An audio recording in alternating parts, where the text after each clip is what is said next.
I'm here from the Hopsack. I'm here with Andy from Better You.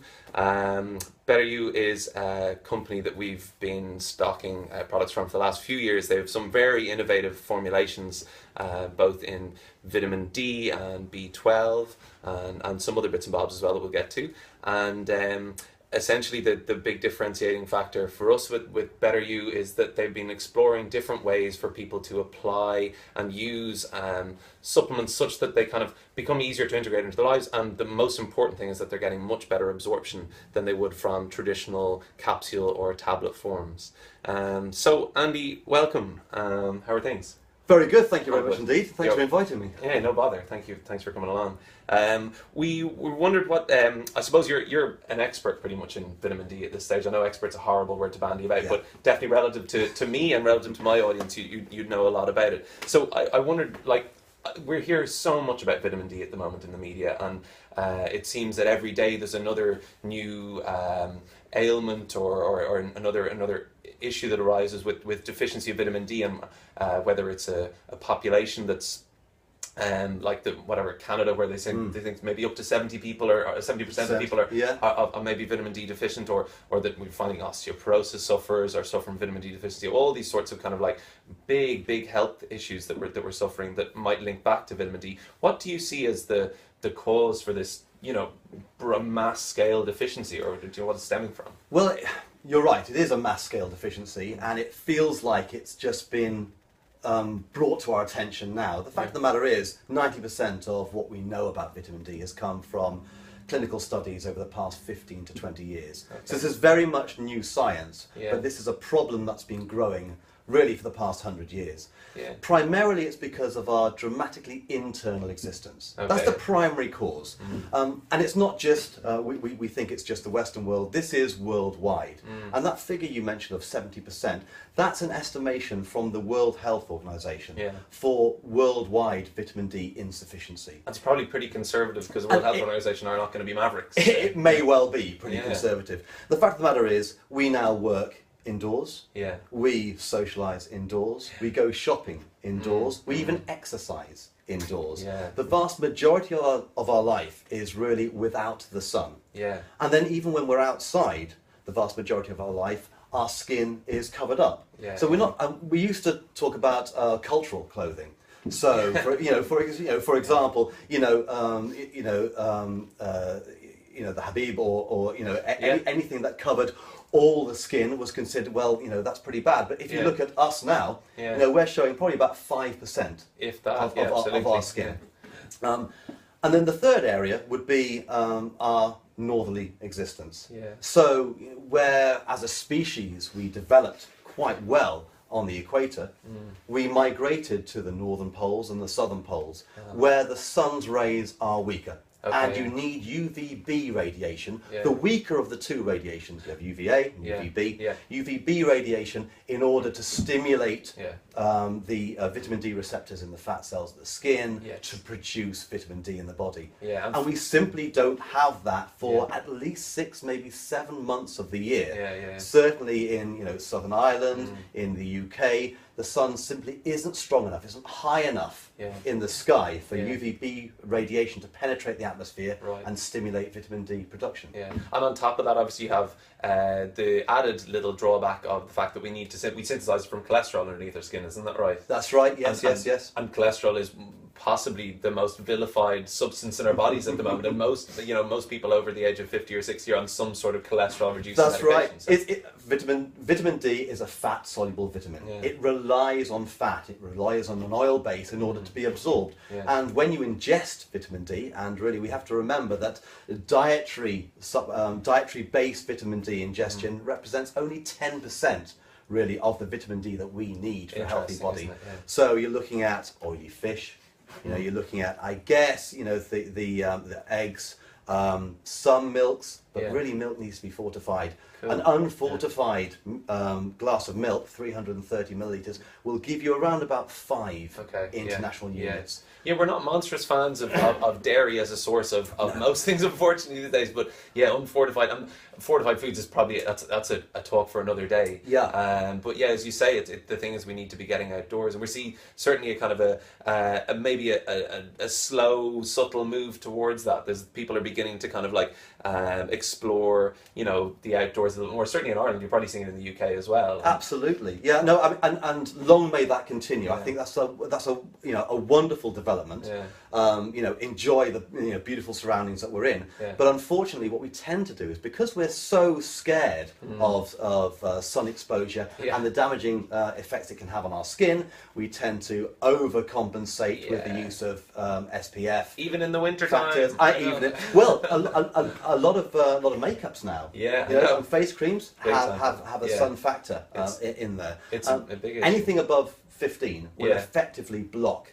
Okay. Yeah, UVB So radiation. 15 is kind of like 15 is a limit. Anything that's any interesting. 15 and above will effectively. You may as well wear a wetsuit. Really, Right. will effectively block UVB penetration of the skin. Yeah, okay, fingers crossed we don't all start wearing wetsuits during the winter time. That would be a bit of a scary thought.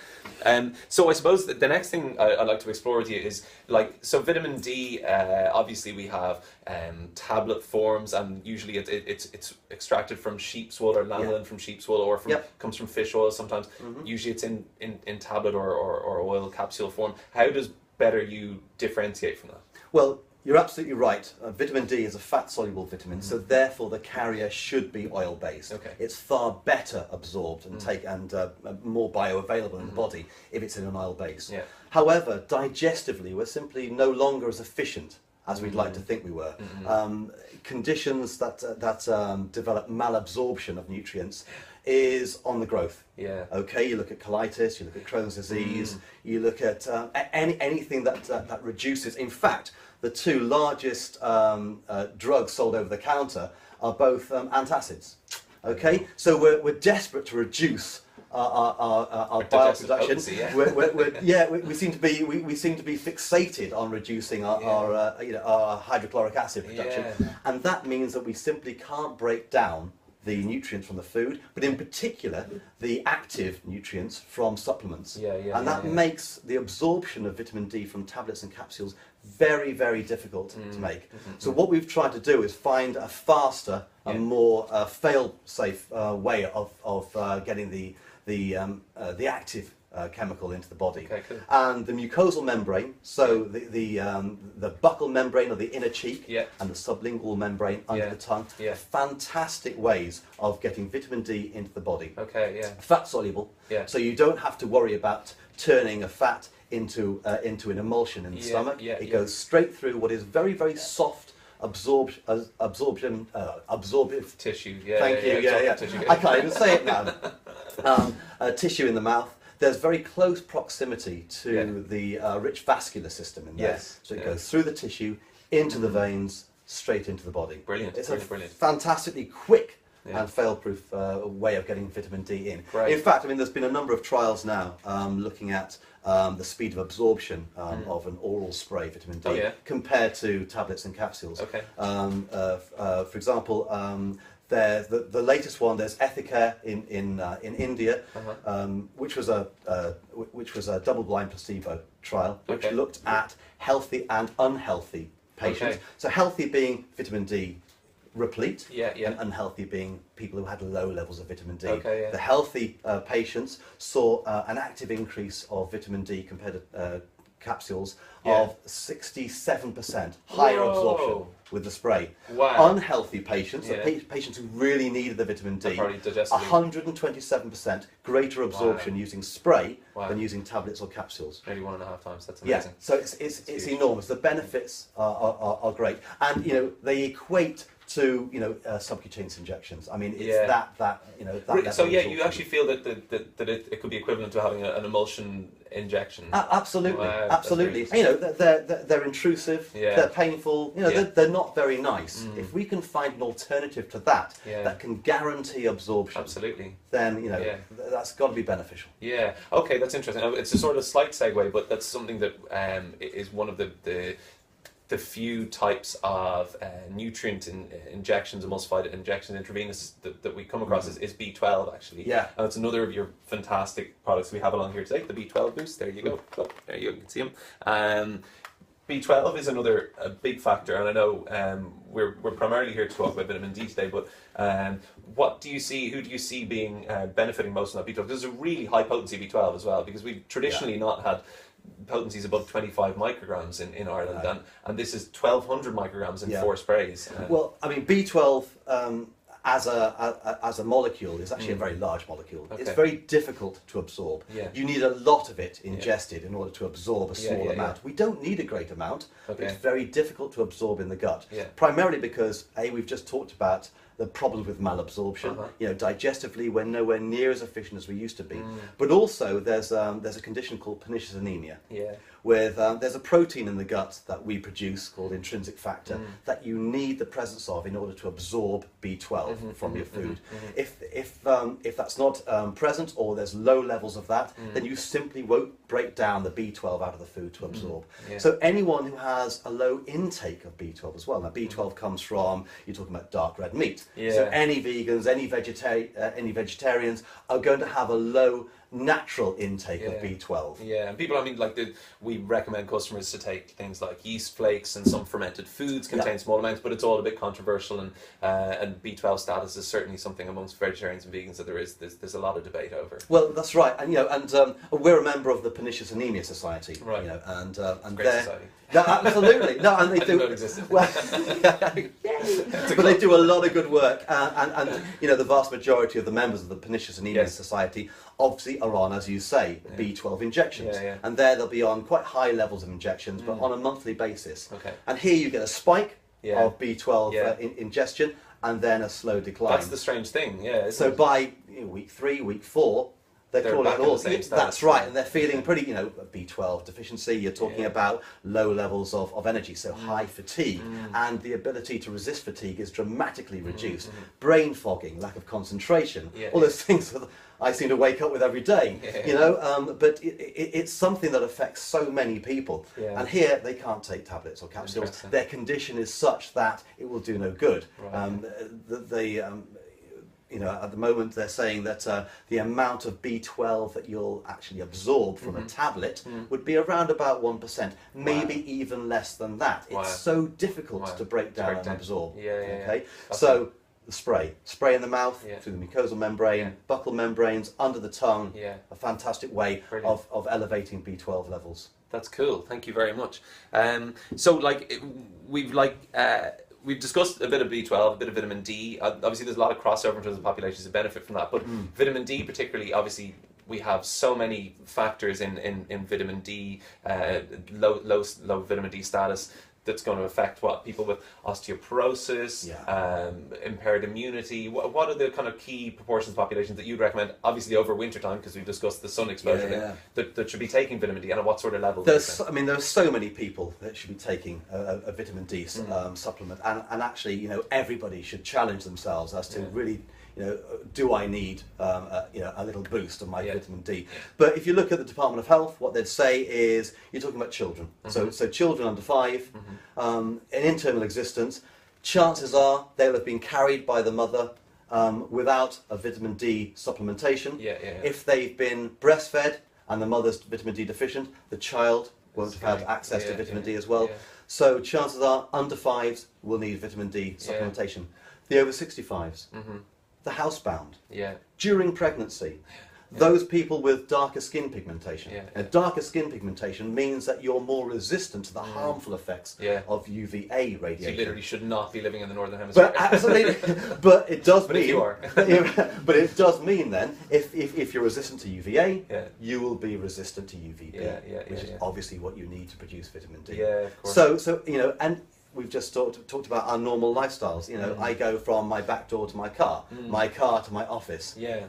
And then in reverse. Yeah. I don't see the sun on a daily basis. Yeah. So chances are I won't have elevated my vitamin D levels enough during the summer months to see me through the winter months. Yeah. Okay, yeah. Supplementation is absolutely essential. Yeah. And what other proportion of the population we haven't maybe spoken about, because a lot of people talk about seasonal affective disorder, and there's some very strong links, I think, with a lot of psychological issues and low vitamin D status. Do you like? Is there enough evidence there for you that people who are feeling like low mood through the winter and grand in the summer, that they should be taking vitamin D as well? Absolutely. There's enough evidence now, but there's a growing body of evidence. I mean, vitamin D is the most researched vitamin that we have ever had. I mean, I think the figures say that in 2013 there were almost 7,000 clinical trials published. Wow. Okay, I mean, it's an enormous amount, and it's growing. Yeah. So, you know, we've got a pretty large body of evidence linking vitamin D insufficiency, vitamin D deficiency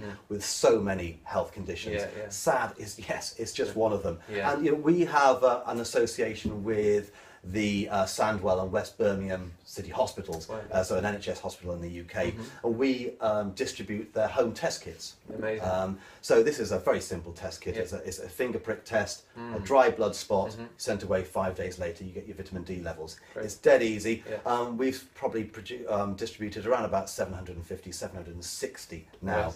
You know, the vast majority of people who test themselves experience exactly what you're saying. SAD is a perfect example of when people start to challenge, am I getting enough vitamin D? Maybe that's something I should look at. And 9 times out of 10, yes, they're going to be either insufficient levels or deficient. Okay, right, interesting. Wow. Okay, cool.